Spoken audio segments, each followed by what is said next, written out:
Well, it was only a month ago that we collectively looked back at 2020 and thought, well, that was a crazy ride. And then January 2021 started. Our neighbors to the south, they saw a rocky transition of power between presidents. The pace of COVID-19 deaths, it picked up in Alberta, and hundreds of families lost loved ones in the past month. But thankfully, due to the collective efforts of all Albertans, that is trending back down and we're starting to see some reopening of our economy. The strong showing in the housing market through the last half of 2020 continued into January. Our team has had the busiest January ever and there are no signs of slowing down. On January 20th, the Bank of Canada made its first rate announcement of the year. And of course, there's no surprise that they kept the overnight rate at 0.25%. There was some speculation that the bank might deviate from its usual 0.25% rate moves and do a micro cut to the rate while not actually getting all the way to 0%. But ultimately, that didn't happen.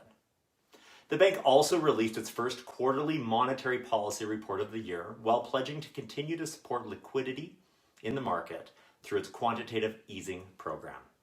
There's really no surprise that the recent surge of COVID cases and deaths across the country have been a setback from the improved momentum that we had toward the end of 2020. And as a result, for the first quarter of this year, negative growth is expected in spite of the 5.5% decline in real GDP that we saw in 2020. All of this said, the bank is expecting upwards of a 4 to 5% economic growth recovery this year. The bank's crediting the earlier than expected release of vaccines, and in spite of supply struggles, Canada does have a lot of supply on the way over the coming months. The vaccination program is generally accepted to be the way out of this pandemic, both domestically here in Canada and internationally as well. Most of these economic assumptions and projections, they do rely on a successful vaccination rollout in Canada and of course around the world in other advanced economies for a broad herd immunity by the end of the year.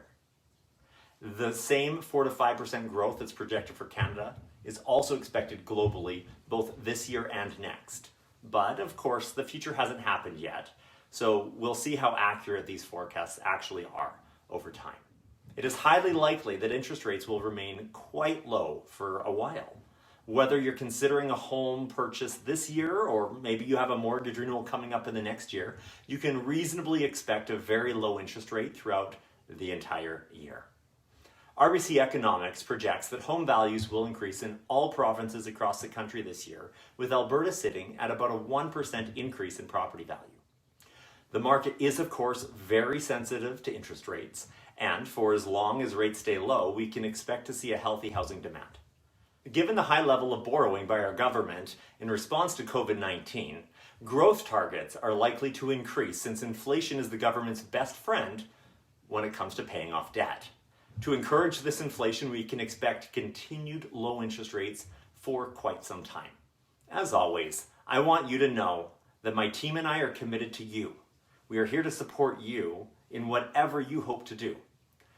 If you're looking for any advice, maybe you're looking to make a plan to become a homeowner for the first time, or maybe you're looking for direction on what to do with a mortgage that you already have, let me know. But book a time to chat with me using the form below this video and we can start to figure out what your best plan looks like.